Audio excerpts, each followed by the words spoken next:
Yeah, hey, drop.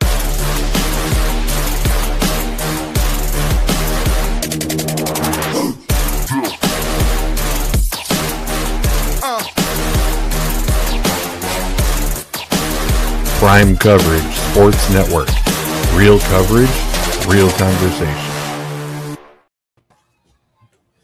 I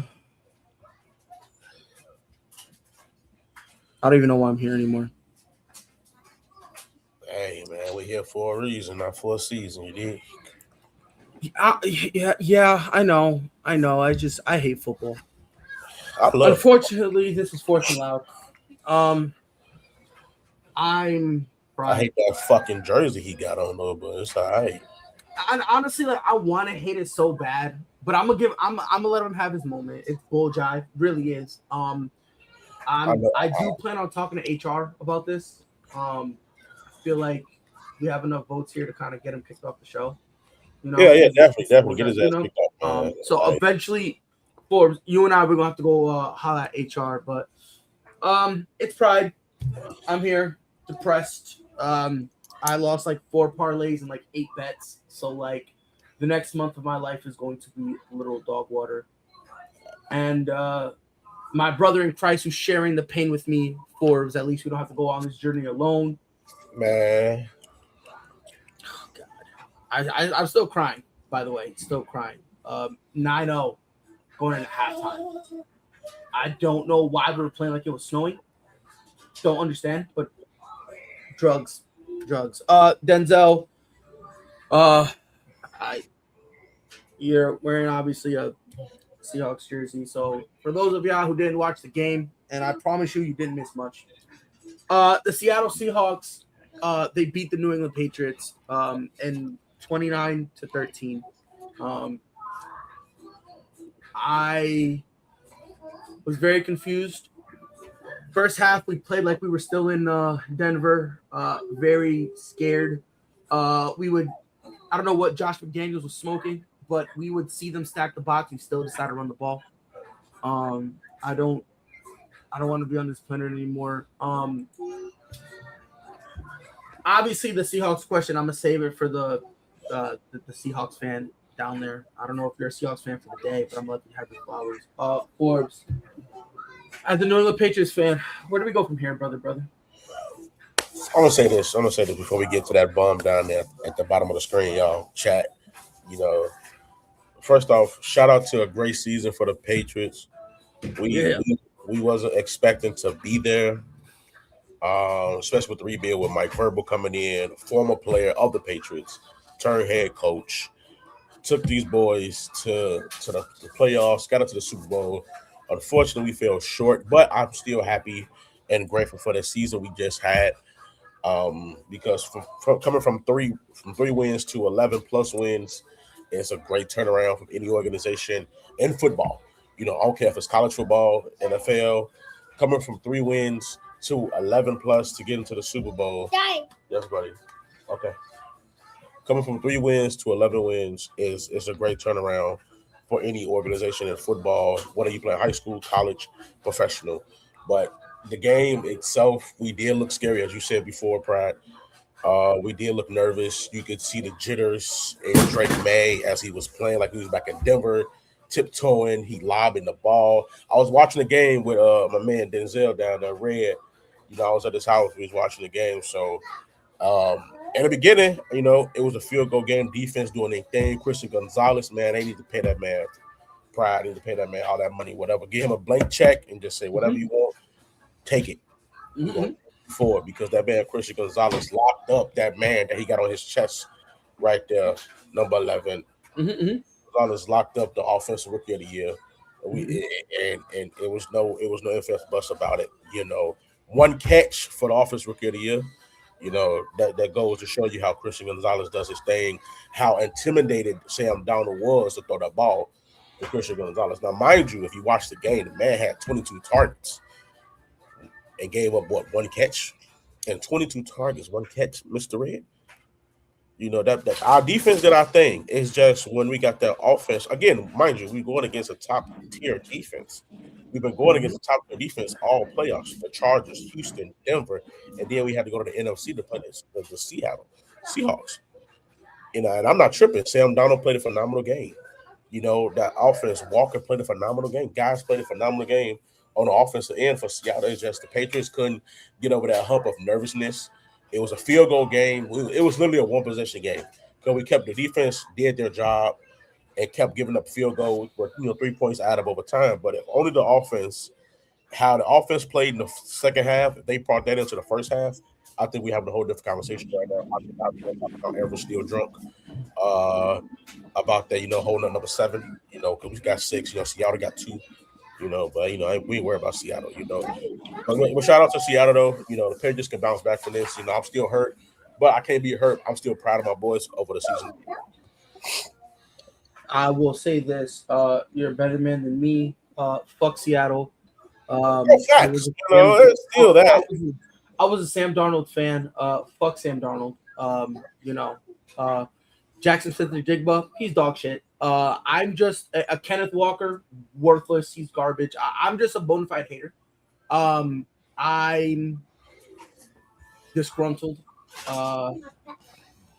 Denzel, have your moment. Because I remember last time I was talking cash money shit, as the children would say in the streets, and you was just kind of chuckling. So have your moment. Go ahead, just have your moment. Hate my life. But you said have my moment. Nah, you already had your moment, man. You already had your moment, man. Look, the game last Sunday was tremendous. Now we have people on social media calling it snores fest. It was boring. No, that's just a game of football, people. Many of you never played it before or actually never been to a game. That game was defensively good. Now, my team won. They're the victors. I'm going to give New England credit because they did lock up my boy, number 11, Jackson Smith-Njigba. And they was sacking the shit out of Sam Darnold. But at the same time, I expected more from Drake May. I mean, come on. You was number 2 in the voting for MVP.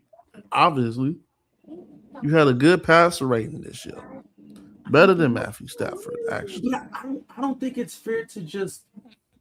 Hold on. Go ahead. You're right. My bad. You got it. Now, this game was back and forth in the beginning. Obviously, the MVP was Mr. Kenneth Walker. But we're really going to sit here and say, like, this game was boring. It was a defensive matchup. You got Christian Gonzalez on the other side of the field being a dog. You got the monsters of Seattle, that defense, sticking up to what they names is, basically. But at the end of the day, the verdict still goes to the victor, the Seattle Seahawks, and they wanted it more. Now, I was a little scared. I'm not gonna lie. We could have possibly saw Drake May come back in the second half, but to me, he didn't really start turning the clock until the fourth quarter.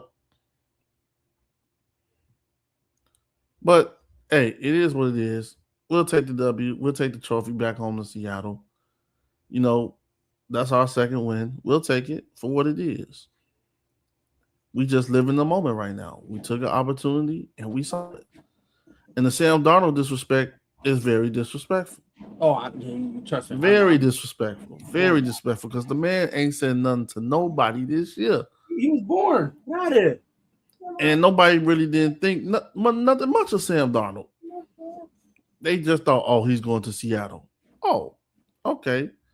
The man's going to take what he did in Minnesota and apply pressure. Now, me, during the offseason, I was like, Sam Darnold? Okay.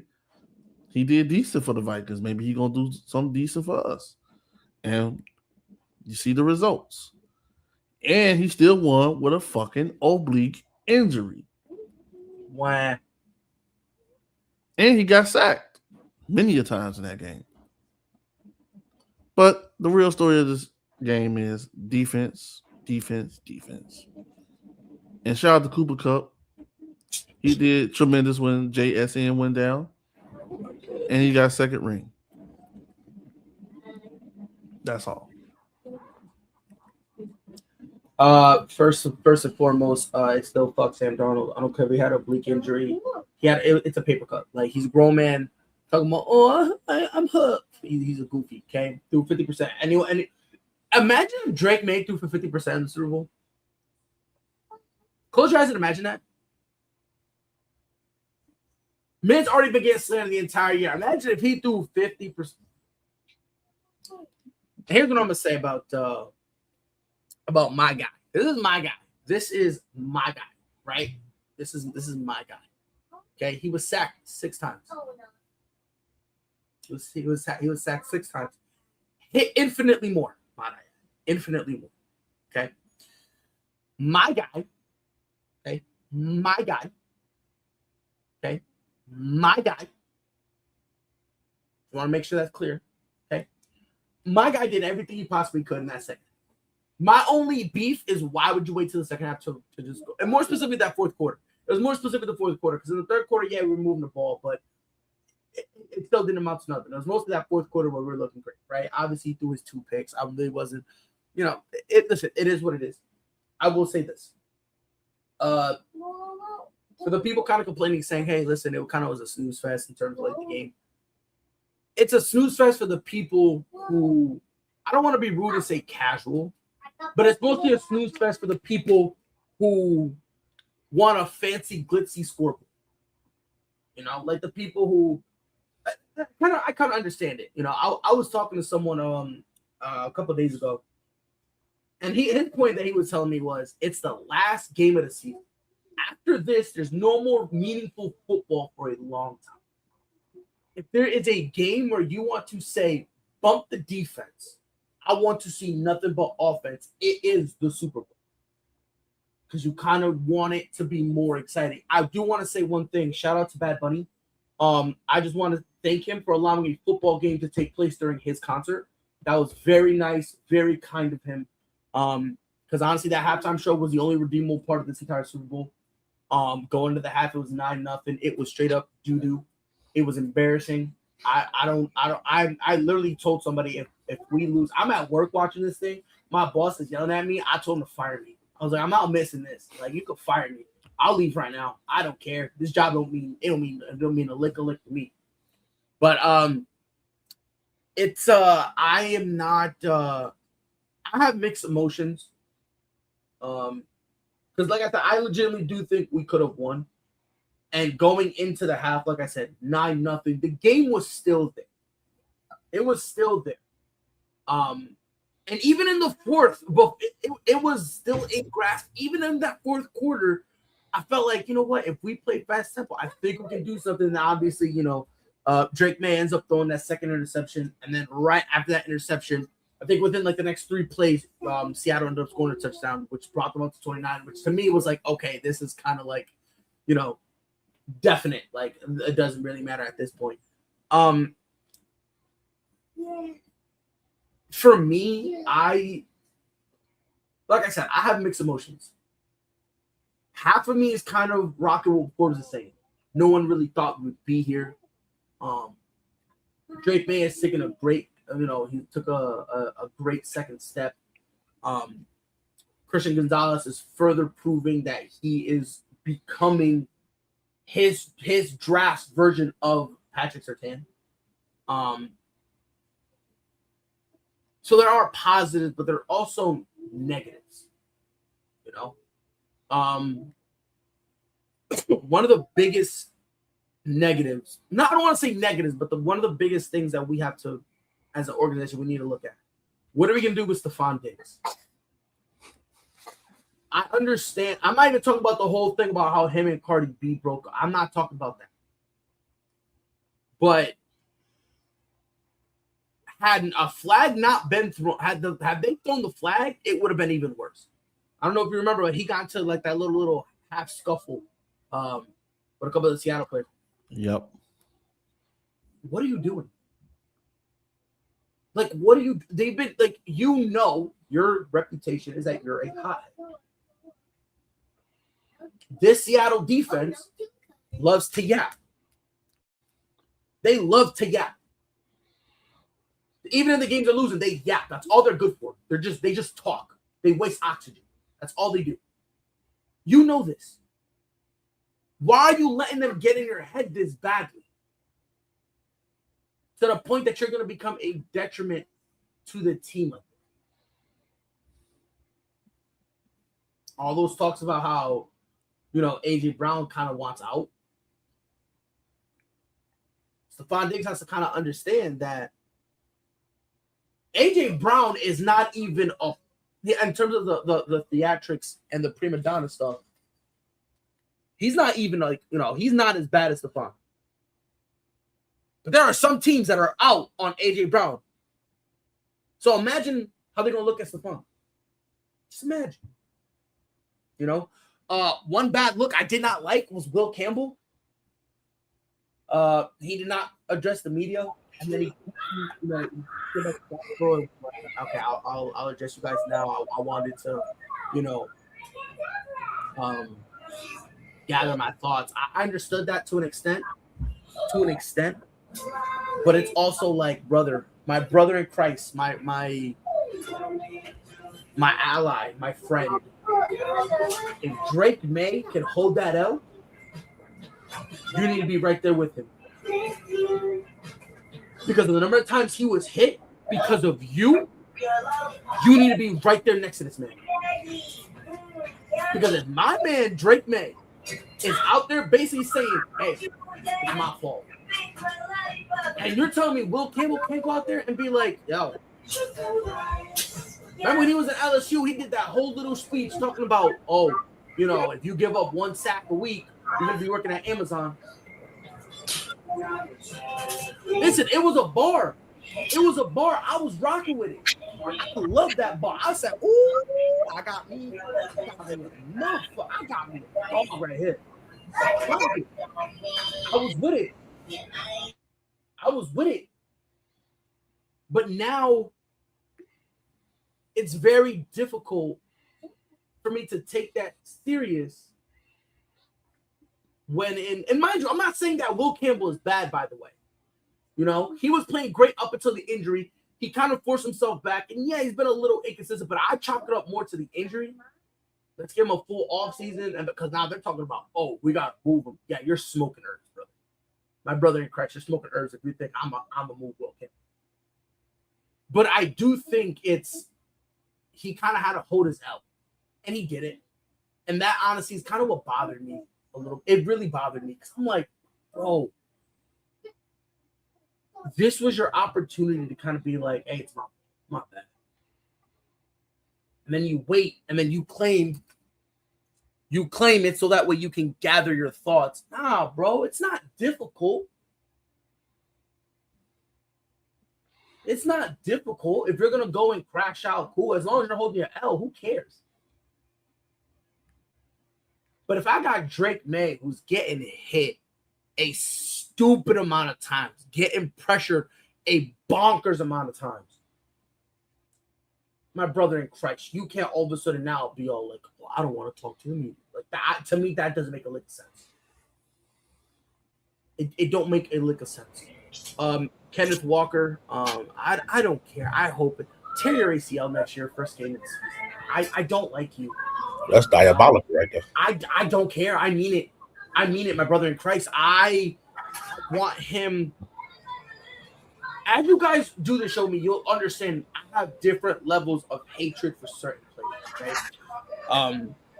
One day you're gonna hear the hatred I have for Steph Curry, and when we cross that bridge, you guys it's gonna be kind of interesting. But Kenneth Walker, the hatred I have for him is, if I was ever in the unfortunate situation where I was just retarded enough to somehow end up in Seattle of all places, and I saw him and he's on fire, I'm not peeing on him just to help him. You know, my relationship with Seattle now is how Joakim Noah felt about Cleveland. I mean, who wants to go to Cleveland? Like, no one ever said they're going to Seattle for vacation. Like, honestly, like I hate Joakim Noah, but Joakim Noah and Seattle could be my Cleveland because like I hate Kenneth Walker. I really he became, if he was on the Patriots, I would probably be a Jets fan. That's the level of hatred I have for this clown. Sam Darnold 50%. Teehee, imagine, right? Poverty. Jackson Smith-Njigba, congratulations, my brother in Christ, bro. Like, like Stephon Diggs, who we hardly targeted, had more reception or more yards than you, you bozo, you clown. Matt Collins, barefoot wonder, had more yards than you. Poverty. I mean this with the greatest amount of disrespect. Defensively, Devon Witherspoon, please run out of gas on the highway in the middle of nowhere with no cell phone reception. Top to bottom, I hate this roster. I just hope bad things happen to them. By the way, before I forget, did y'all hear about Marlon Humphrey? I heard a little Yeah, bit. just in case you haven't peeped it, I guess a lot of people in the Baltimore organization is very upset because Marlon Humphrey went to the parade, which is like, it probably was him and like what, 4 other people, so it's not easy to hide yourself when there's only like 12 people there in total, right? But I guess he went. God bless him. And I guess people were upset. I guess questioning whether or not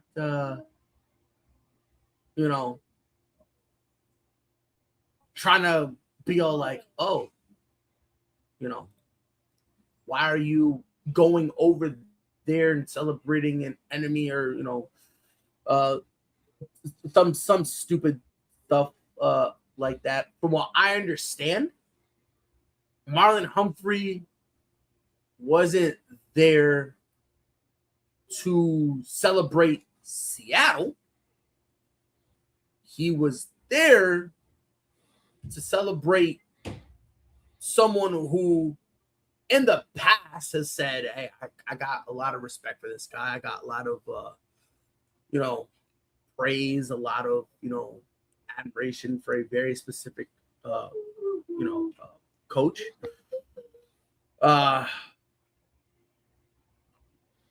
Forbes, let me ask you, man. Are people tweaking, making a big deal out of nothing with him going to Seattle for to support, an old coach that worked with him who is now Seattle's head coach? Or I'm gonna say this. I'm gonna answer your question, Brad. I agree with a lot of things you just said. About what about big fella Will, who gonna be working at Amazon soon. I need a package. Gotta place my order. Because he was just giving up sacks. So it's like, hey, big fella. But at the same time, I have to also play that card. Pride, he is a rookie. Yeah, you talked a big game. Don't get me wrong. At the press conference at LSU before coming to New England, he dropped that bar. You give all these sacks, you can work in Amazon. And I loved it.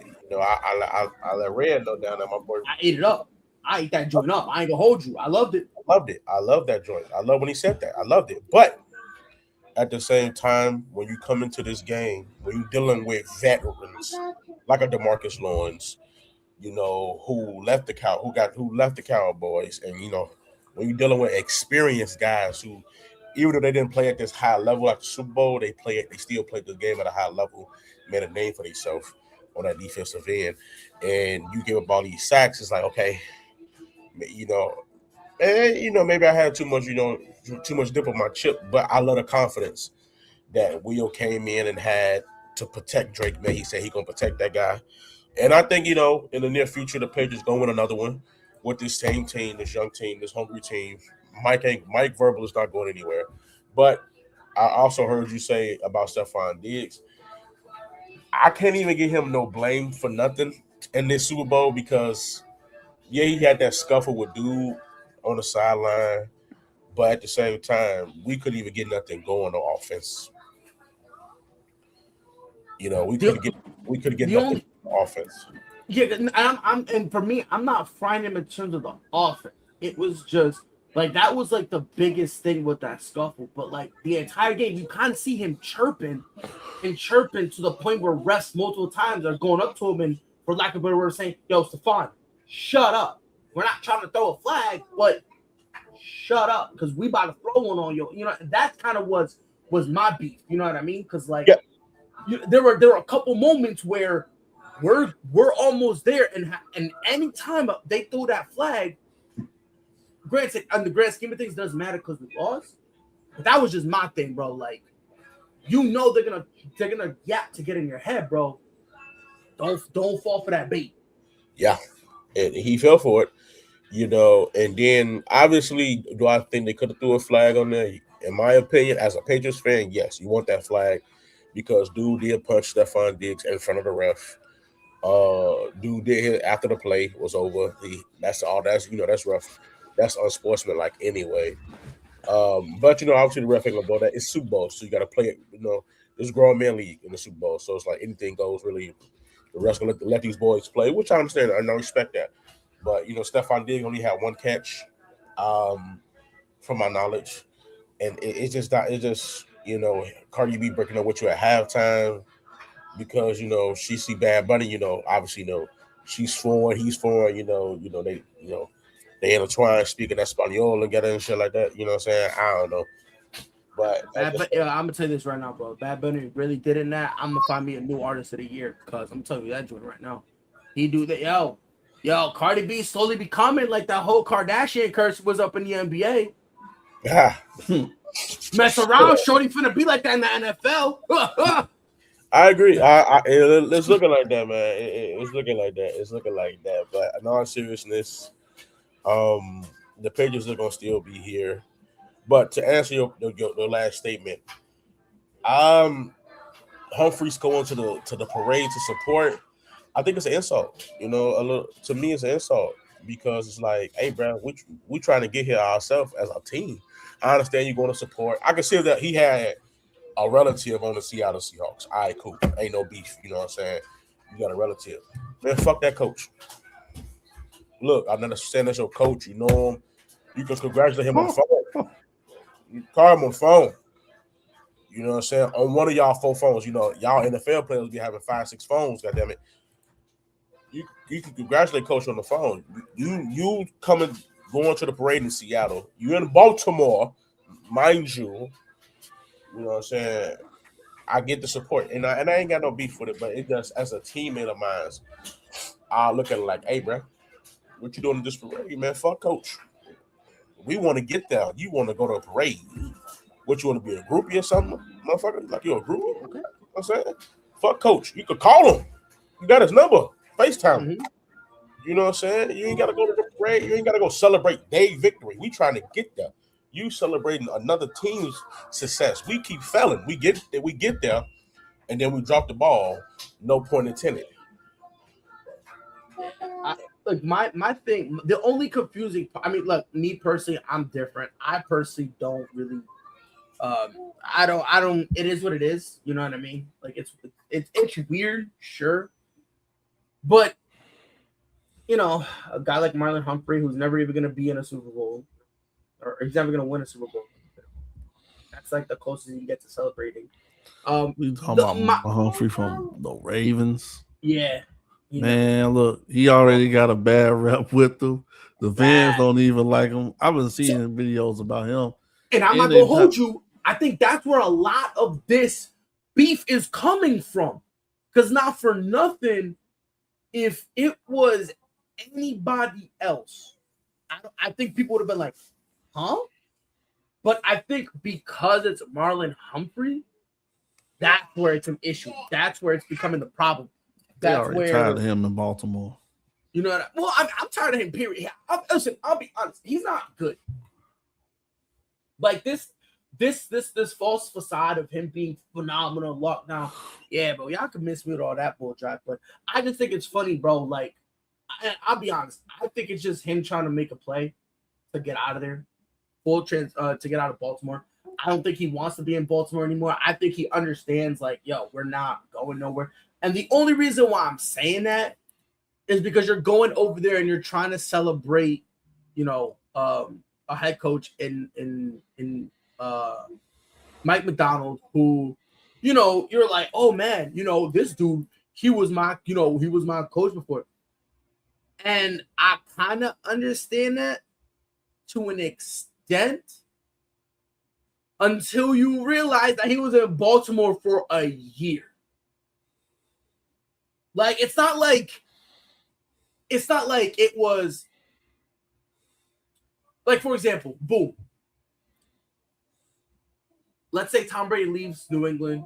We win the Super Bowl with Bill Belichick as our head coach, right? And, you know, or he left, he wants to roll another team, and Tom Brady goes and wins some other play.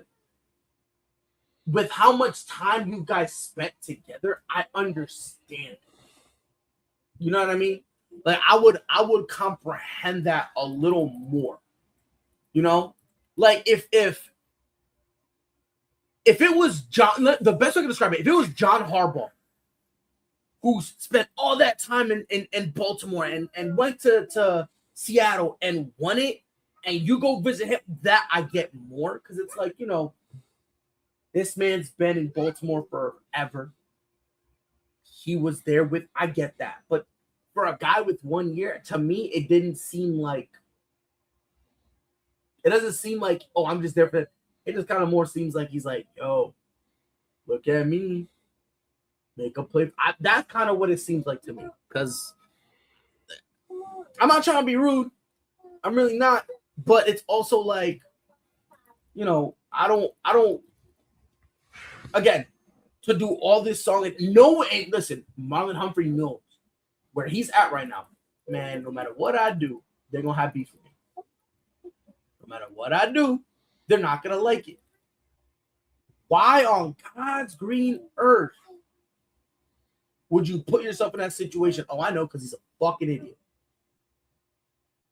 So, Denzel, you want to make a trade for Marlon Humphrey? Ain't not to me. We don't want him. We don't want him. Mike Macdonald wants him. You can go get him. But that's too much baggage. You already ain't showing the flashes that you're supposed to show in Baltimore. And now you're going to get hated by the fans even more, because what the hell are you doing at the opposite team's Super Bowl? Like, yeah, we know Mike Macdonald coached the defense there in the Ravens. But at the same time, you're signing with a team that damn near hasn't made the Super Bowl since Flacco. Since Flacco. Hell, even since Colin Kaepernick was quarterback. Poverty franchise. Poverty franchise employs poverty players. You know, the Ravens is one. I mean, Seattle's another poverty franchise. You know, bump them. But it's over finally. We're done talking football, thank God, because, you know, fuck Super Bowl. So I kind of want to have an open discussion, and so I want to start with you. Football's gone. What's going to replace that hole in your heart, bro? Man, now that the NFL has gone, it ain't looking too good. So, we ain't got nothing but the NBA. Mostly, I'm going to keep watching that. And then we got March Madness right around the corner for both men. Yes, sir. That's my shit. And hell, March Madness goes crazy. And we're having the Big Ten tournament back in Chicago. So I'll be happy to catch a little bit of that on the way. But with the NFL season wrapped up, I think I'm gonna watch NBA, college basketball. Yeah. Now there's another league that's coming back, but I don't know why this league is still here. We still got the UFL. You know, Man, I've been to a couple of St. Louis Battlehawks games, and they're pretty lit. But come on, man, come on. Spring football, really? I think it's weird. I think it's weird. I mean, they had two organizations and they just combined them. They were losing money, Mm-hmm. and they can't even keep like the stadiums and places where they want football teams. So, yeah. But other than that, gonna keep tap on the NBA. You know, All-Star Weekend is this weekend. You know, Mm-hmm. now I don't even know if I'm gonna watch that. To be honest, I don't even know because Oh, it's just trust me. all over the place. It's just all We- over the place. Yeah, we going. Like I don't even want to talk about that because Oh, we going. what the fuck are they doing? Like, Oh, trust me. like what are they doing? Like We we gonna get cross. We gonna cross that bridge here in a few minutes. and you Don't got worry. half of the superstars that we know injured. Mhm. So we getting the replacement stars, which are not bad. They are young and upcoming, but people really pay to see the stars, and they pay to see a nice All-Star game. Now I don't know what the hell they got going on with 3 different teams, but Well, it's yeah, supposed to be we'll- USA versus the world. But I mean, yeah. So for me, I'm just diving back. Well, not really diving back. I still be paying attention to it, but now it's like full blast. Obviously, I like baseball. I do like basketball, you know. But it's kind of funny because lately I've actually been watching like, you know, some of the old boxes. I don't want to say old because that sounds crazy, but with Terrence Crawford kind of, you know, crying after Canelo made him stupid rich, and then he doesn't want to pay the commission, and that whole thing. then I he- rewatched their. But he's a fucking idiot. He's a fucking idiot, and now he's making Shakur do the same thing. But you're a fucking moron. Like, I don't want to pay it. You've paid him in every other weight class. You fucking clown. Shut the fuck. This is the most money you've ever made. You fucking moron. With the greatest amount of disrespect, you idiot. Like this. Oh my god, fucking idiot, bro. But it's kind of funny, right? Because as soon as the Super Bowl stopped, right, I got home, I cried. The next day, I woke up, cried some more. Before I went to work, I actually looked up. I was like, "What has been happening in the boxing world?" I feel like for a couple weeks, I've been neglecting it, right? So Earl Spence is coming back. I thought Buddy died. I'm not bullshit with y'all, dog. Like, no bullshit. Ever since Mans got destroyed, you know, whacked, whatever you want to call it, it's been like almost 3 years. Buddy's gonna fight.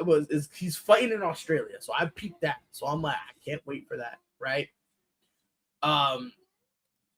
I'm genuinely curious to see what Shakur is going to do at the next upcoming months. What, you know, his next fight is going to be announced. And over in the UFC, Ilya Topuria, the entire stuff with him and his wife has finally been done and settled. Which I thought, according to everyone, everyone was gonna, you know, it was gonna take like infinitely longer than they thought.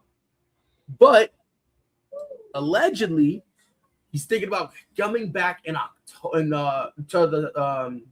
the octagon in like the summer. So I'm like, oh yeah, we're going sizzle. We're going sizzle. So like, there's like a lot of stuff taking place, a lot of stuff going on. Obviously, you know, we still got NBA, you know, MLB still here. So honestly, I'm just more excited to dive into other stuff to get this garbage taste out of my mouth of the worst team in the history. This is by far the worst team to win the Super Bowl. It's not even close. Like this Seattle team in real life would probably get smacked by the 16 or the 0-16 Cleveland Browns. You know, when people were like watching the games in a baggie and Hugh. Yeah. So you know, fuck them. Forward, brother, man. What can you wait for, bro? Football's over.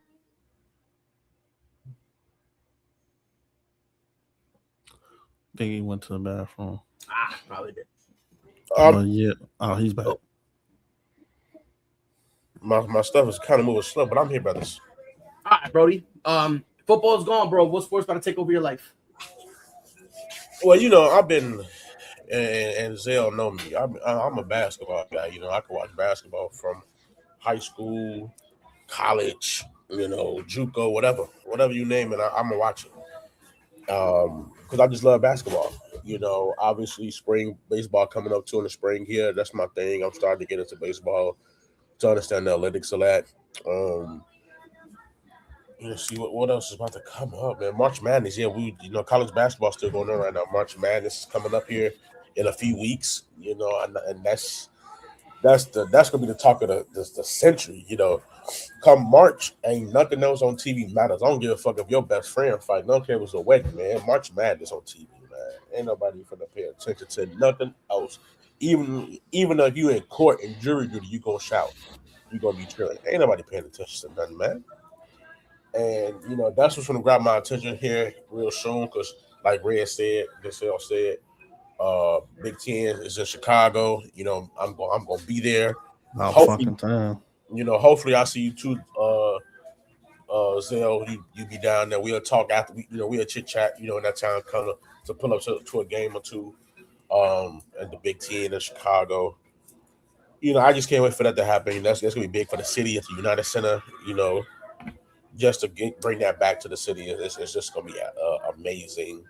I think that's the only thing that's really gonna grab my attention. You know, I'm not really looking forward to nothing else but March Madness. That's number one. Baseball, number two. I would have said the Dub, but they got a lot going on. You know, I would have said the Dub, but they got a lot going on. They still ain't got nothing done. They still ain't got nothing done. And it's funny you said that too, because me and Denzel, we were talking about this yesterday. They need to be careful, because if they shut, I don't think the W could survive getting shut down, especially considering that they can just go overseas and get paid more. So it's kind of like they between a rock and a hard place, because if they talk about a lockout and they not finna play, it's going to be real hard to negotiate with your players when they in a different time zone playing overseas. I agree. And I had the same discussion with my little brother about it. And I feel that, you know, with a lockout, in my opinion, I think no one's going to really give a shit. Yep. And I love the Dub. Me and Zell, we love the Dub. You know, I love women's sports. I feel that they should get paid for what they're worth. I get it. Everyone should get paid what they're worth. But you guys say we'll do a lockout if we're not getting paid correctly. If the money not looking right, go right ahead. You guys have to understand. You do the lockout. People still got baseball. People still got other stuff that's on TV, the TBT. Mm-hmm. You know, you still got the big three with Ice Cube, and people still gonna have sports to watch. NASCAR.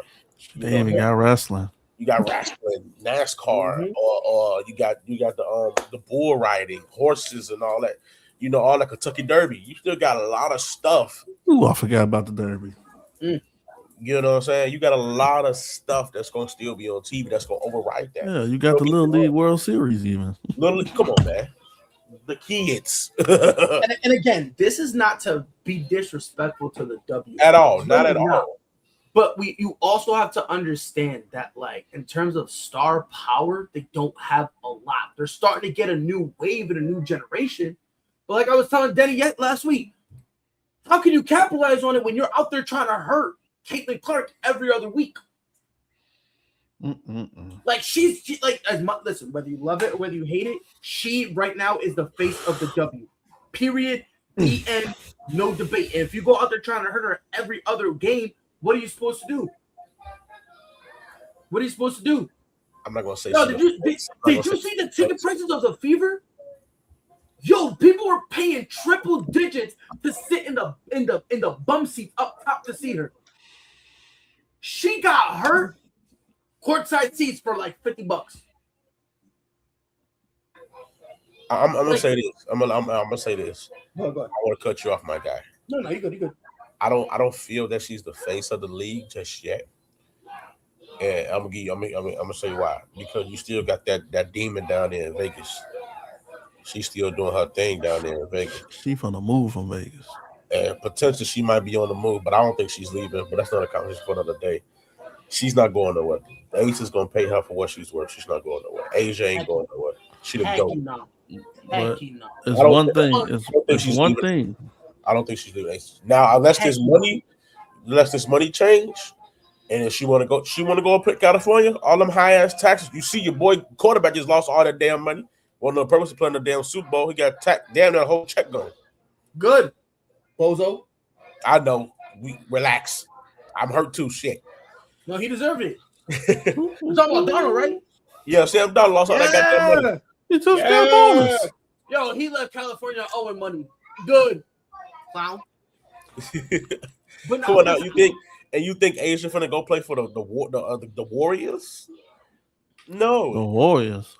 That's the team they're looking for. The Valkyries. The new team, the expansion team. No, I heard Bam trying to go to the Warriors too. Yeah, that's not a conversation the other day. But to say that, I will say in terms of like age, I think the only way she'll move, the only way, is if somehow, some way, it becomes a cancerous type of relationship that she has with the organization. Will never happen. You know, like I think that's because again, if you're looking at it, if you got someone like Asia was on your team, you treat her like royalty.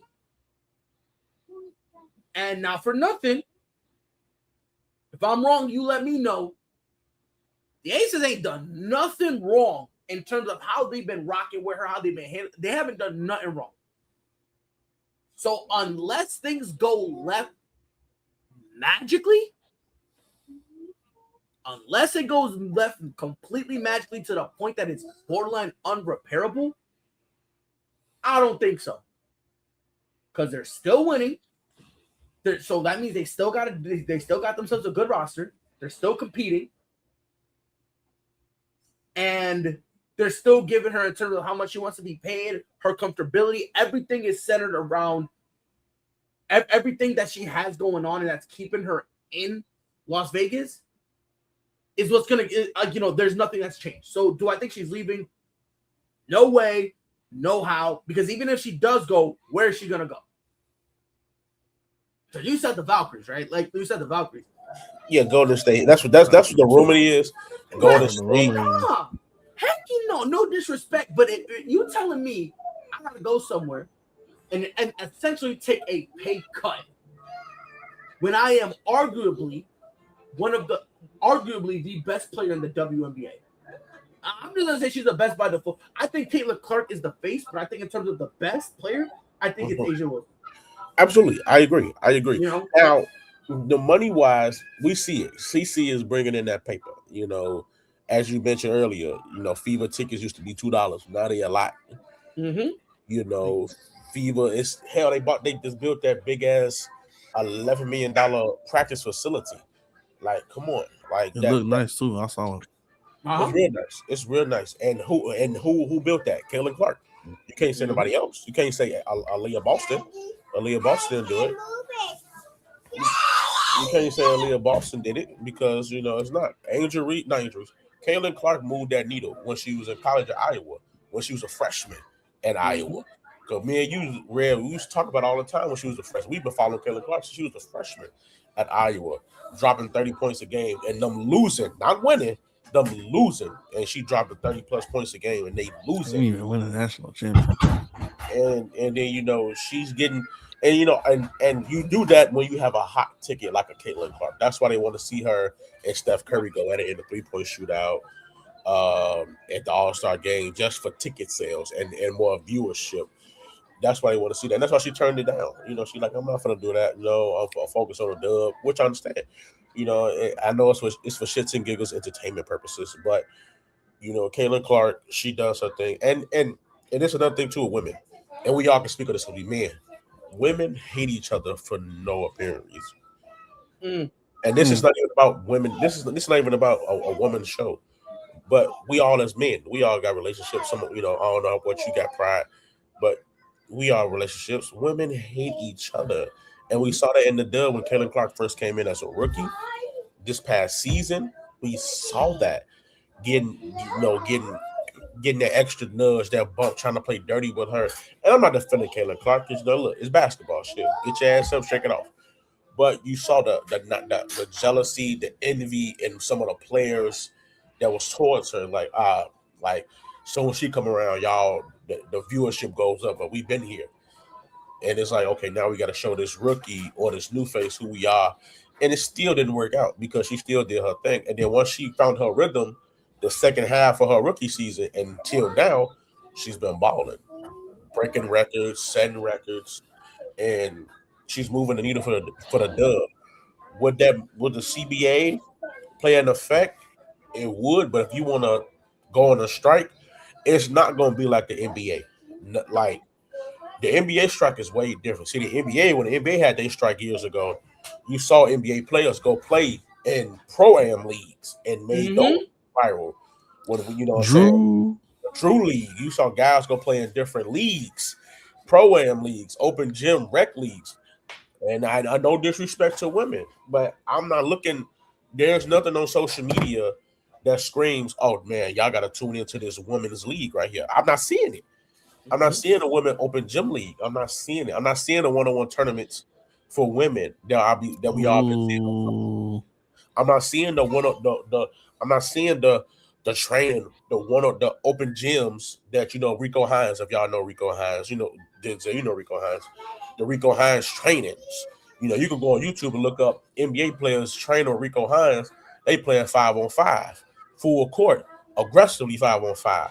Not trying to hurt each other, but they playing 5-on-5. You're not seeing that in the dub because women, unfortunately, women don't like each other. Think about it. Candace Parker, if y'all remember, Candace Parker and Kevin Hart. You know, Kevin Hart's show, what's that show called, Zale? When they sit in the tub. Yep. Cold as balls. Kevin Hart asked Candace Parker, Candace Parker asked Kevin Hart who is his favorite WNBA player. Kevin Hart literally said Tamika Catchings. He asked her the same question. She said she don't have one because she's playing against them. He like, why don't you have a favorite player that you're going against? Why you can't admire a player that you're playing against right now?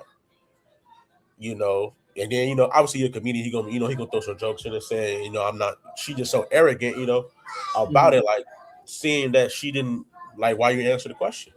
Because if I was currently playing in the NBA or NFL, they do that now. They admire each other because it's a game. At the end of the day, it's just a game.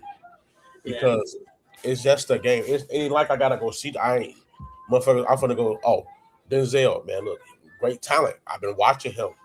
I gotta see him twice a week, twice a year. And if I'm in the NFL, I gotta see him twice a year at my house or in his house. I gotta see him twice a year. Sometimes maybe 3 times, depends on the conference we in. I gotta see him, and he's a great talent. Pride. He averaged 30 points a game for a fucking reason. We got to see him. He's a great player. I'm not going to sit here and be like, oh, I don't like Pride. I can't watch Pride. Pride, he got talent. I got to watch the shit. He got talent. So I'm going to show my respect and give players their flowers. I'm not going to be on no hating shit. And in that episode, it sounded like Candace Parker was on some hating shit that Kevin Hart was so quick to pick a player, his favorite comedian, so quickly because he still watches them. He admires them, and he shows what he cares about the game, especially in comedy and in a dub. And Candace Parker, we've been seeing it. Man, look, you can't be naive. You got your championships, you did all this. We respect what you did, but you got to also show. Yes. Okay, I'm gonna finish it. Okay. You got to show that you actually care, and that's what a lot of the women don't do. A lot of these women don't care. A lot of these women does not care about each other. On the court, off the court. That's why the views can go up, but off the court, We don't see them women working out together. We don't see them having open gyms, as I mentioned. Where's y'all fun at? Because I see a lot of men stuff going viral.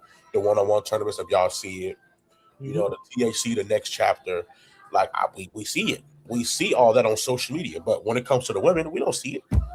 We don't see it. And I will say before we move on, one of the big things is the fact that, hey, when it came to the lockout, like you said, it was a lot of the players getting together and going like, yo, let's do this, yo, let's do that, which kind of ended up putting the NBA in a weird position where there is pressure on them because they're like, yo, they're doing all this joint and not for nothing. They doing this joint for free. Like they hooping now for the love of the game and now they're having fun. So, it is a shame. Hopefully the ladies can do something like that, which, that's coming up to them. It's kind of funny. For a split second, we almost turned to like a Red Pill podcast talking about, women ain't shit. So like we was rocking on a dangerous line. Go ahead, Denny. One more thing before we get off that topic. Like he was saying, like the women, they need to come together and work this shit out. The Players Association, they're trying to, but it's all about the big corporation. And we know the WNBA has been borrowing money, so they don't really have the funds to pay y'all what y'all want. So we understand that if this lockout happens, I'm not going to say the whole world don't care, but obviously nobody's really going to care. Nobody's really going to care. And like he said, like there are like 2 leagues right now that's going on. You got Unrivaled and you got Athletes Unlimited. And the only thing I'm hearing about Unrivaled is they basically have all the star and veterans over there versus Athletes Unlimited, which has like the rookies and the 2nd, 3rd, 4th, 5th year women over there. But hey, if the lockout happens, they can just rerun those back again. But the honest suggestion is, are they even going to even do that to have television contracts? Because what they have going on right now is good for a minute. But at the end of the day, like one's a 3-on-3, which is Unrivaled. Athletes Unlimited is 5-on-5. And right now, Unrivaled is having 1-on-1 competition with tournament. So I'm guessing these women can get their frustration out against each other. And it's to 10, which is no surprise. But I hope they get their stuff together because we men suggest stuff to them and they act like it's the end of the world. Like when Shaq said to lower the rim so they can dunk, they get offended by that. And I don't know how you get offended by that because that brings in audience. And that's what y'all need. More audience, more members, more money. Yep. Makes sense till it doesn't. But hey, to each their own. Speaking of basketball, let's head over to the men's side. I don't know if you guys have. So today, Adam Silver, he fined the Jazz $500,000 and the Pacers $100,000, citing conduct detrimental to the league. In case you know, these are the 2 teams that are like, tanking, and they're tanking horrendously. I'm talking about it is like borderline embarrassing how they're doing it. Very flagrant, to the point that, the Jazz traded for Triple J and are sending him for 4th quarters. Lauri Markkanen is going off, and they send him for 4th quarters. With the Jazz coach Will Hardy at times just having his hands in his pockets, just you don't know what he's doing. So now it's the whole thing is resurfacing. How do we stop tanking? How do we kind of put a cap in, right? And also, like you were kind of touching on earlier, a lot of, there's a lot of people, like, for example, LeBron James, playing very respectable. He's not going to be on the NBA 1st, 2nd, or 3rd team because of the number of games he's missed. I think Jokic is 1 game away from missing a game to to also join LeBron and not being able to be in, any of the All NBA teams. I got a solution for each, and so for the tanking, I think it's actually kind of simple. Well, first of all, there's no perfect answer, but I think you can either do one of two things. Either you turn the draft into free agency and let the college kids just give them all that power, let them go where they want. They're already used to that power anyway because they can transfer whenever the hell they want. So now, if you're doo-doo, not only if you're doo-doo, it kind of makes more sense because now the high-end teams, they're kind of strung out on money. So it gives the lower tier teams that aren't really spending money an opportunity to, go and get it. Or this one, I saw someone else kind of saying it, but they weren't explaining it right. Once you get eliminated by, once you're out of playoff contention, you're officially eliminated. For every game you win, it ups your odds in the lottery instead of when you lose. Which, personally, it makes sense. I don't know why you're shaking your head, but it makes sense. It makes perfect sense because if once I'm out the playoffs, what do I have to play? What do I have to play? What motivation do I have? If I'm running the organization, I don't have none. The Jazz have no motivation. Wizards, no motivation. Wizards are retarded because they got Trae Young and Anthony Davis. So they're dumb. Another poverty franchise team right now. I'm saying this out of pure, hatred. Fuck them. But the Hornets, actually, the Hornets are actually kind of low-key doing it right because are they going to make the playoffs? Probably not. Probably by the end of the year, they're going to end up falling out of the play-in. But if you play after you get eliminated, if you play and each win kind of ups your odds at getting that number one overall pick, I feel like that'll stop it. Now, is it perfect? No. But it's infinitely better than what we got now. Because at this point, you can just go, I don't really care. Which is terrible. Denny, you were shaking your head, bro. What's wrong with what I'm saying? I ain't disagreeing. I'm just saying, for these teams, the NBA is a business, and I understand. You draft the roster, you pick your players, and your players don't perform how you want them, and you go in free agency, you get this star, and the star gets the team centered around him, and it doesn't go well, so you try again the year after. You try. Look, man, what the Jazz did in the fourth quarter, that shit was terrible. I was watching that game, and I was like, y'all was up by the third. Then what the hell you put all your bench players in and your stars on the bench? You had Jarrett Jackson, Lauri Markkanen looking confused, and this is why this man didn't want to be there. He's like, bro, I hate that I got drafted here. Now he's out for the whole year. So of course, we get the whole, you tank so bad, you get the first round draft pick. It's tremendously, you end up with the first round pick. That's like in the NFL. You got the sorriest losing record, you get the first pick next year. Raiders, Fernando. But hey, some teams think they're gonna get the perfect superstar from this.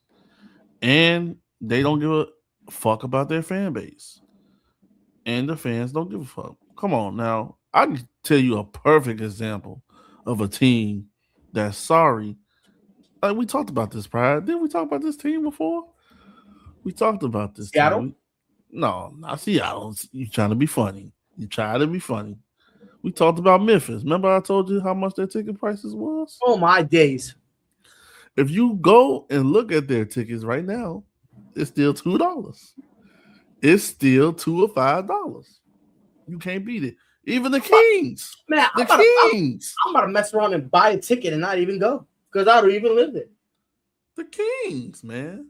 The Kings, the worst team in the West. You can sit at the front row for $30.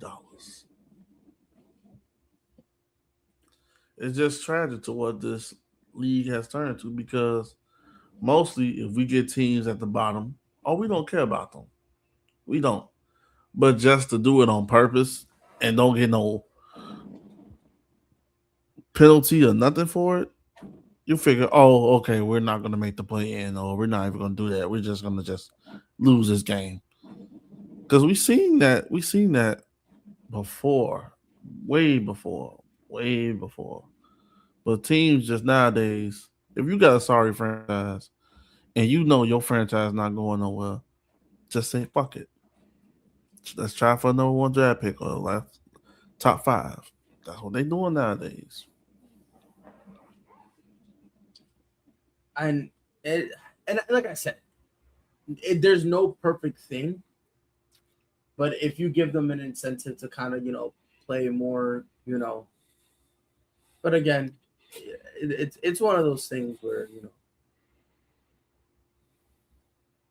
as much as, we want it to be better, ultimately, you can find them, but, again, when them finding the Jazz, I mean, again, it won't matter.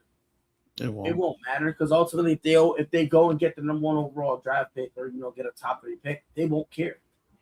They won't care. They'll do it again next year. They've been taking since for how long they've been taking now? How long have the Kings been taking? Outside of what? I think it was like that 1 year they made the playoffs. They've been tanking every year before and after that. Every year before that. Bro, they went and made the playoffs, then traded De'Aaron Fox. What are we doing? Got rid of Mike Brown. You feel me? So it's like, don't even get me started on Mike Brown. Don't even get me started. Poverty franchise, bro. Poverty.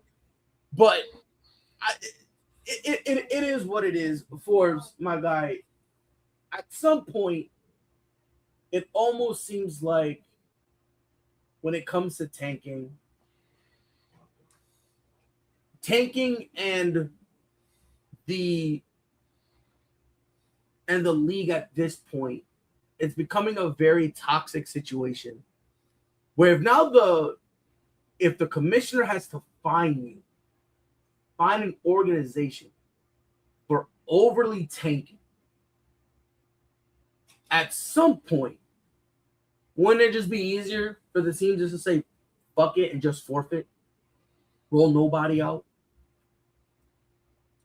Because at some point, that's what we're. Right. I'm gonna say this, guys. I'm not a fan of the tanking. I'm not a fan of low management. I never was a fan of that shit. Even when Pop did it, when Pop was coaching Tim Duncan and all those guys, I'm not a fan of it. I'm like most people in the NBA. You're paid for 82 games plus the playoffs. You're paid for 82. I'm gonna say that one more time. You're paid for 82 games. I need to see my investment on the court for 82 games. And I get it. Most coaches have their favorites. Like, this is the NBA. He's a multimillionaire. You got to play all of us eventually. I'm not going to waste my time sitting on the bench. Now, mind you, I'm a multi-million-dollar player. And if I'm in the NBA and I'm sitting on the bench for 82 games, hey, I'm rich. I'm just bored. I can't do nothing but stay in shape. I'm the most in shape player you might know. Why am I not playing? Hell, I don't know. Ask coach. I don't fit the scheme that coach is trying to run. So I hate the tank thing. I get it. You're trying to get the number 1 pick. You're trying to get the best player that's coming out the draft. But hey, some guys, some first overall pick players ain't always the good players. You got players that be the good players in the middle of the draft. Just like NFL.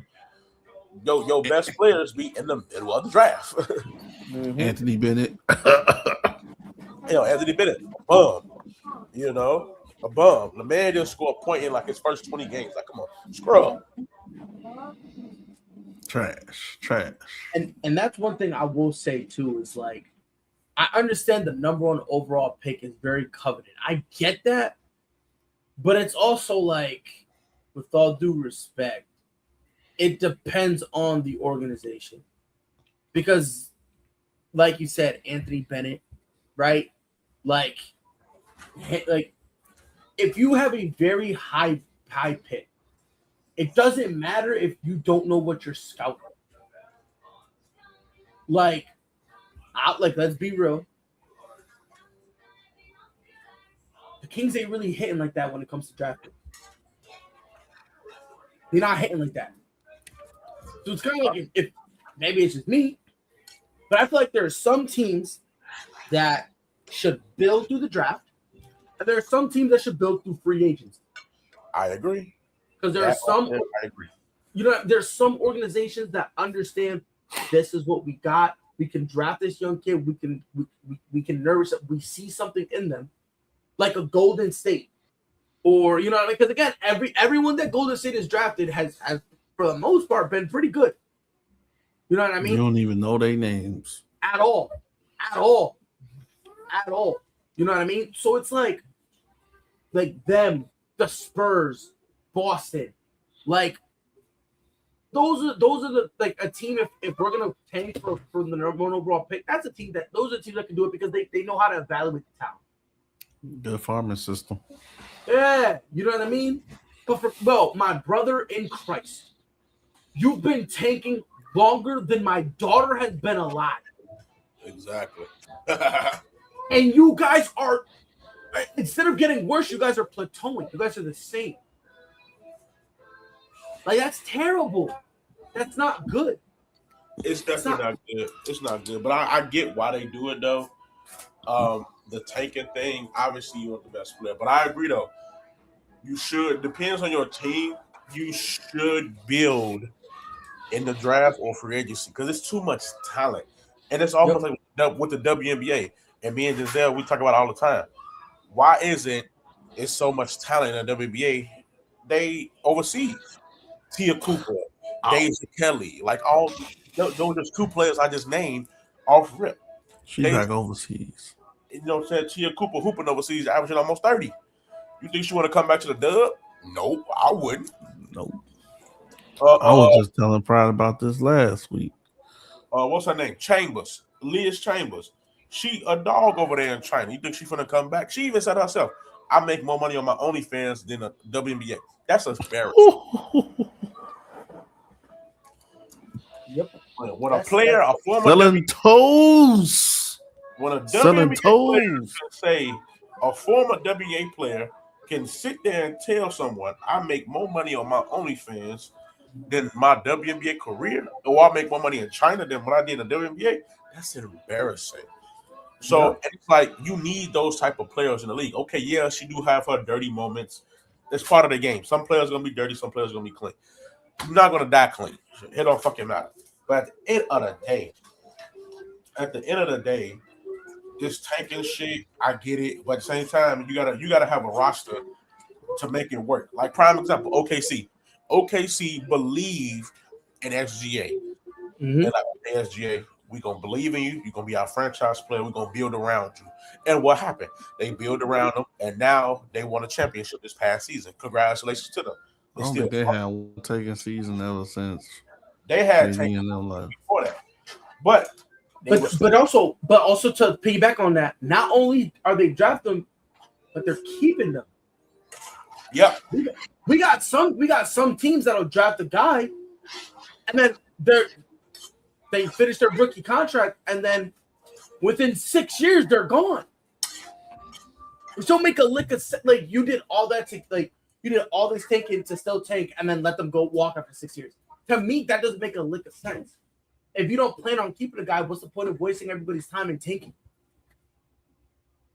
You know. But just so they can be better for another organization. Prime example, SGA. SGA. Because the SGA. I might not like that what he's doing now, the foul baiting and shit like that. Jalen Brunson's another player, the foul baiting and all that, but it's part of the game. But the Clippers didn't see an MVP type of player. They saw a role player, a guy that's going to be a minutes guy, and he earned it. You know, he earned it. So, can I ask a question now? Actually, now that you kind of opened that up, Yep, yeah. I want to start with you, Ford. So, obviously, that trade, right, was for them to get Paul George, right? Uh-huh. That was when he finished third, right?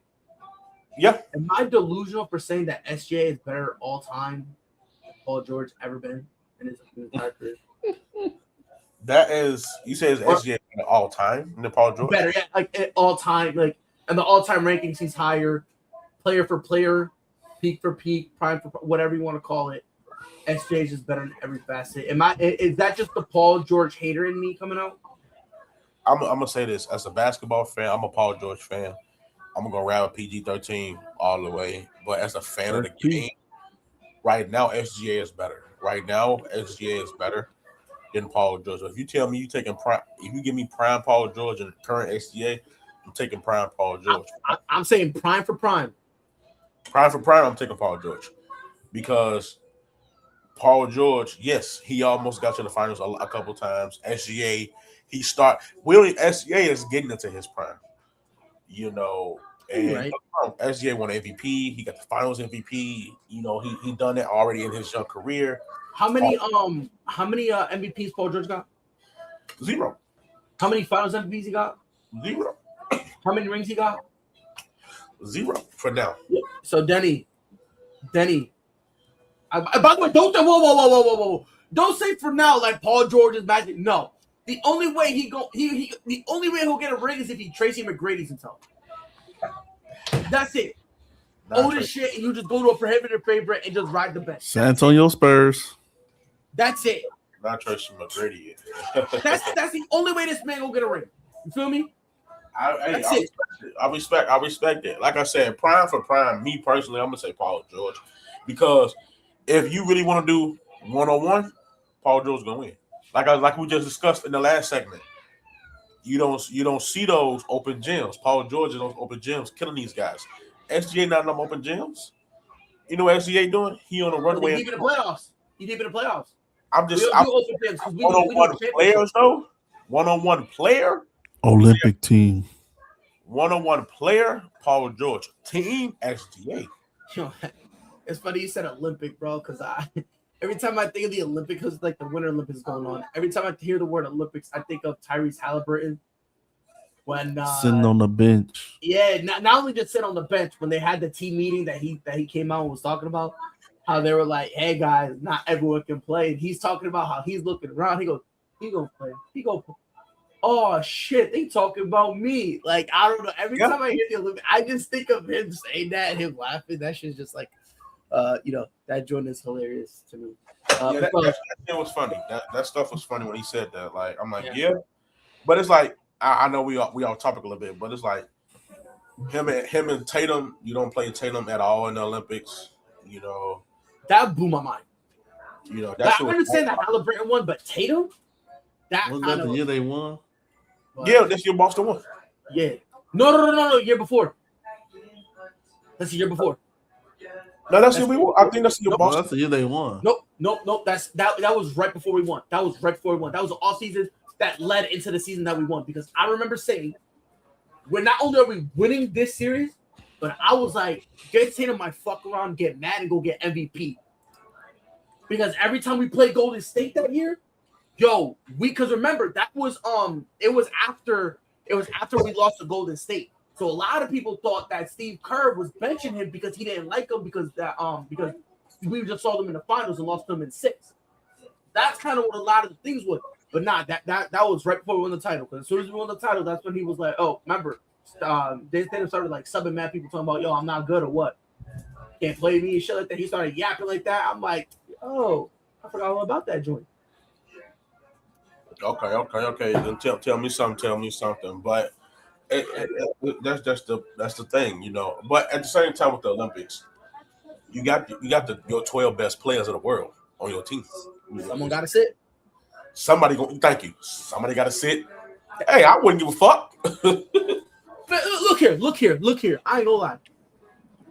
If I'm Tyrese Halliburton, guess what I'm gonna do? Yeah, listen. Right now, I rode the bench. In like 20 years, I came off the bench. In 30, I started. Yo, I'm telling my great grandkids, yo, I was the reason we won the whole thing. What? You feel me? Yo, I got that hardware, so it proves I was there. That's all I care about. You feel me? Yo, the more time interjects itself, the fuzzier the details get. Stop playing with me. You feel me? I'll be 80-something years old. I'll make a case talking about I should be a top 75 player all time. My grandkids will believe me. Shoot. All right, fellas, before we break it down, final topic. Boys, we started doing this. We started it last week. It's a thing we do L of the week. Anywhere in the sports world. L of the week. Someone loses. You got to pick a loser, my boy. I think I already know who you're going to say. You already know I'm gonna say our Patriots, man. Oh no, good. I was gonna say something else. That's the L of the week right there. You know, obviously, as a diehard fan, you want to get that number 7 joint. You know, it's still fucked up that we lost that way. You know, I could see if it was a field goal game like it was in the first half, and we lost by a bunch of field goals to a kicker. I would have been cool. But the way we played that whole game, and then the second half we decided to turn up, it's still mind-boggling to me. And also, the L of the week for me is Robert Kraft and Bill Belichick not being first ballot Hall of Famers. Mm-hmm. Oh yeah, I crashed out about that last week. You know, and I'm like, wait a minute. You talking about the guy? You know, you talking about Bill Belichick who got 8 championships? Mm-hmm. You talking about Robert Kraft who been in most Super Bowls than a lot of these owners out here? You talking about one of the most winningest coaches? The man got more AFC championships than some of y'all. The most players has been alive on this earth.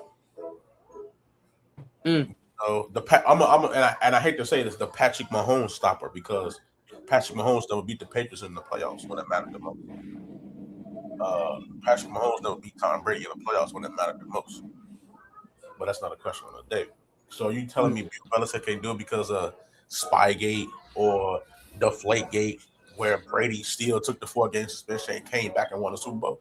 I'm still confused. But that's none of my business. You know, the same guy, the same team that y'all thought, oh, we cheated. They deflated the balls. Tom Brady took 4 games off. He went on vacation for 4 games and came back and won a Super Bowl, 28-3.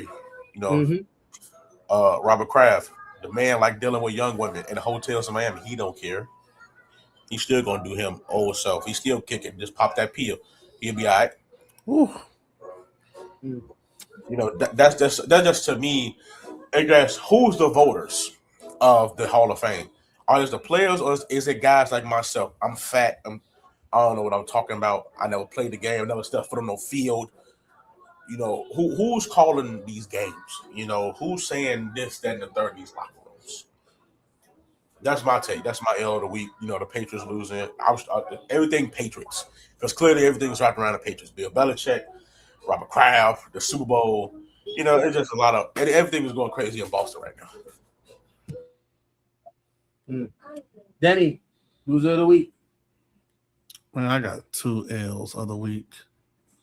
I got 2 L's. If you take mine, I'm going to be tight. Number 1, I'm gonna have to say Isaiah Stewart. Yo, get that poverty guy out of here, bro. I hate him. No lie, because the fight wasn't even involving him. Why the hell you get off the bench and just involve yourself anyway? He's a retard. I had a feeling this man was gonna do that. I said, damn, like the Charlotte Hornets and Detroit Pistons fighting. I thought about, where's Isaiah Stewart? I know he is. I know he is. Here he come. Like a pit bull that's been unleashed from his leash, ready to fight. Now your dumb ass gets suspended for 7 games. He said, "This is what they draft me for. This is the franchise that be doing this stuff." Bro, nobody asked you to get involved. You wasn't even involved. We know you the enforcer of your team, but you was on the bench and you was inactive. That's even worse for you. That's even fucking worse. And then the second one goes to the NCAA. Okay. Because what the fuck? This don't make no sense. Y'all had a kid who was in the G League played for Alabama, played 5 games, and now he's out of there. Like, he's not even playing no more. So what is the NCAA doing?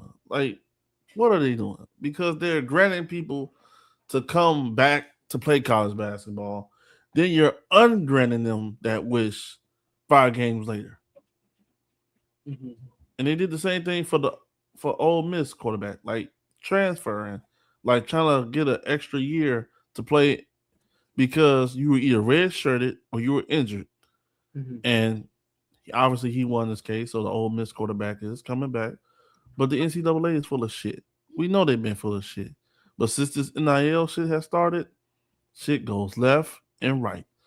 So those are my 2 L's. Honorable mention, though, for people who don't watch Unrivaled, Courtney Williams, one half of the Stud Buds, got her ass busted yesterday by Victoria Burton. 10-0. It was a 1-on-1. Tragic. So I got 2 as well. First one, AEW. I don't know if y'all watch wrestling, but what you about to say? Why would we bring out Tommaso Ciampa, right? Gas this man to Kingdom Come and then have him win the belt, and then all of a sudden, we job you out of Kyle Fletcher. Look, no beef with Kyle Fletcher, but you might as well not even give him the belt to Ciampa. I have no idea what it was. By the way, shout out Brody King. Okay, I'm taking him off TV because that fuck Ice thing. I don't know how you feel about that, but I will say this loud and proud. Fuck Ice and fuck him if you agree with him. By the way, that is my thoughts. That is my opinion, not these two. So if you got anything to say with it, come hit me. But understand something. If you aim for the king, you best not miss. Because understand, I mean what I said what I mean. But nah, bro, that shit was bullshit, right? But you know the reason why, though. You know the reason why. I don't care. You know the reason why. They're going to build up suspense. I know. You know they got the big show tomorrow in Australia. And then they got Revolution. So you know he's going to win it back at Revolution. No, I don't think so. You want to the guy on the truth? What's the guy on the truth? His contract running out soon? Yeah. I wouldn't be surprised if they've been chatting to Gargano, and Gargano said, fuck it, I'll go over there. And the DIY going to link up in AEW. I wouldn't be surprised if that's how they did it. But that's yet to be seen. Okay, now this is the main one, right? I'm going to say it. I want to see if you guys know who this is. Sterling Home Legrai. You guys know that name? Say that again. Sterling Home Legrai. Let me tell you who this fucking moron is. Okay? So, in the Olympics, this man won a bronze. All right? In the 20-kilometer biathlon, right? He's won bronze. Great. Right? This dude, they go up to him, and you know how every time you win, they, do a thing, right? Yeah. This man says, I cheated on my girl 3 months ago, and I told her last week.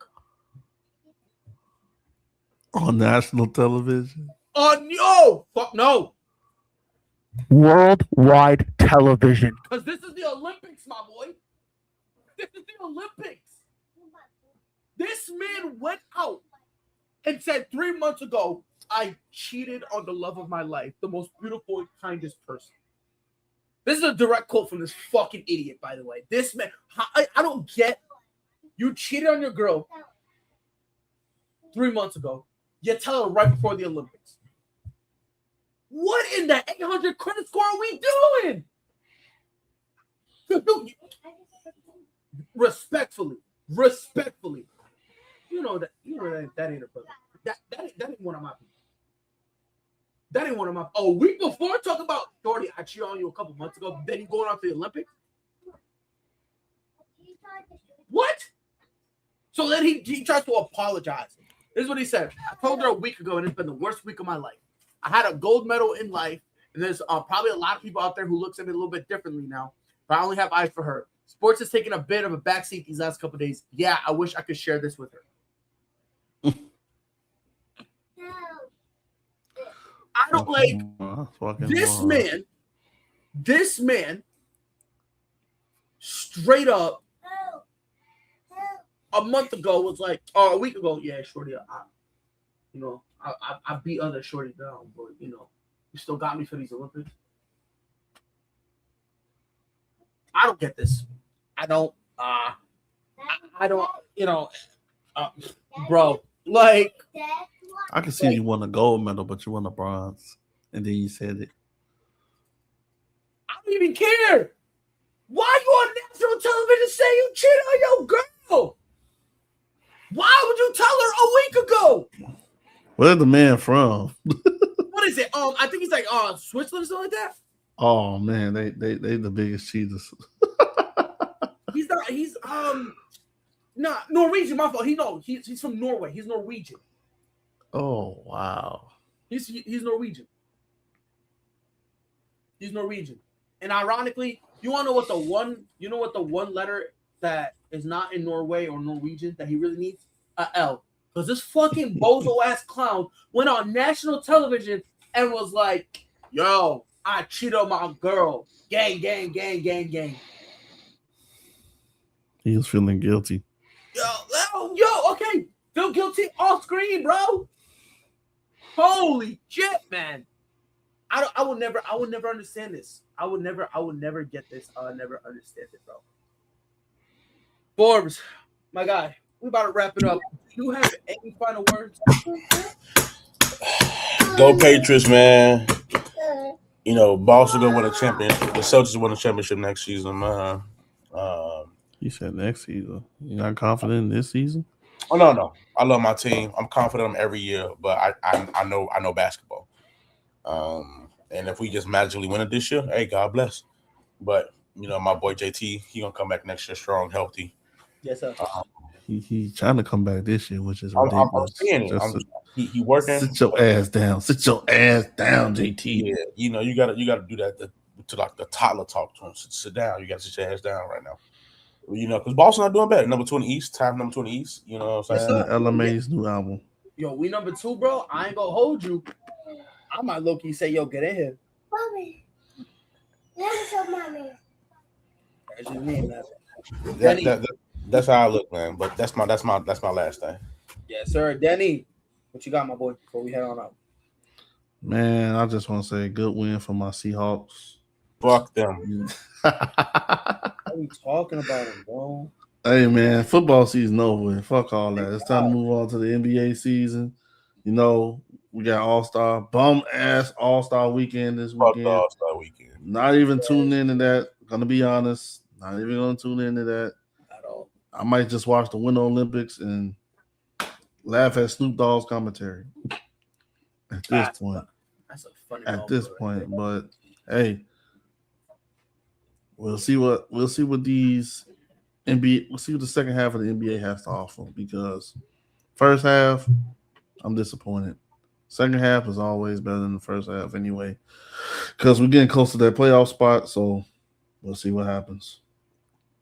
Sir, and I'm probably gonna be watching a little bit of the Winter Olympics. I'm doing mad. I believe it's like I'm Booker T on NXT going shucky ducky quack quack, bro. Y'all watch NXT, right? I'll watch it. Yo, I'm Booker T. Like when I every time they do like a hype package of Jason Tatum, trying to like these little clickbait people try to like gas him to come back. Every time I see it, I'm like Booker T when Joe Hendry comes out. When he starts singing, you know what I mean? Like when he was like, "Oh, company told me to lay out. Oh, it's something about this song. So wave." Like that's me every single time. But honestly, if I'm the Celtics, no bullshit. I think I consider bringing Jason Tatum back. Give him a little minutes restriction and then let him just go absolutely bonkers come postseason. Whether or not they'll do it, I have no idea. I don't get paid to make those decisions.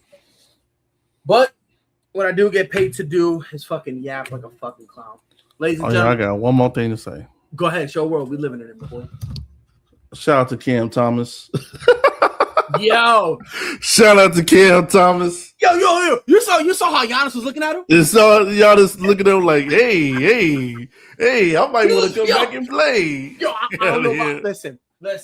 I was like, I bet money That's how Giannis looks at his wife when he about to lay it down. That look right there he gave. I was like, yeah, that's a look if I ever seen one. I told Forbes, like, when they won, I was mad because they went up against the Suns that year. And DeAndre bum ass Ayton choked that finals. He choked the finals. I wanted CP to get a ring that year, but it was Ayton's fault. I'm not gonna blame it on the whole team. I'm gonna blame it on Ayton. But Giannis with that 50 piece and a big lemonade, I went and got that order the next day. I don't know how the hell he ate it in one day. From Chick-fil-A, Jesus Christ. You a big mofo like him, you gotta do. Ladies and gentlemen, on behalf of Forbes and Denzel, it is your boy Pride. We'll be back here next week. Fourth and Loud. We out. Yeah, hey, drop.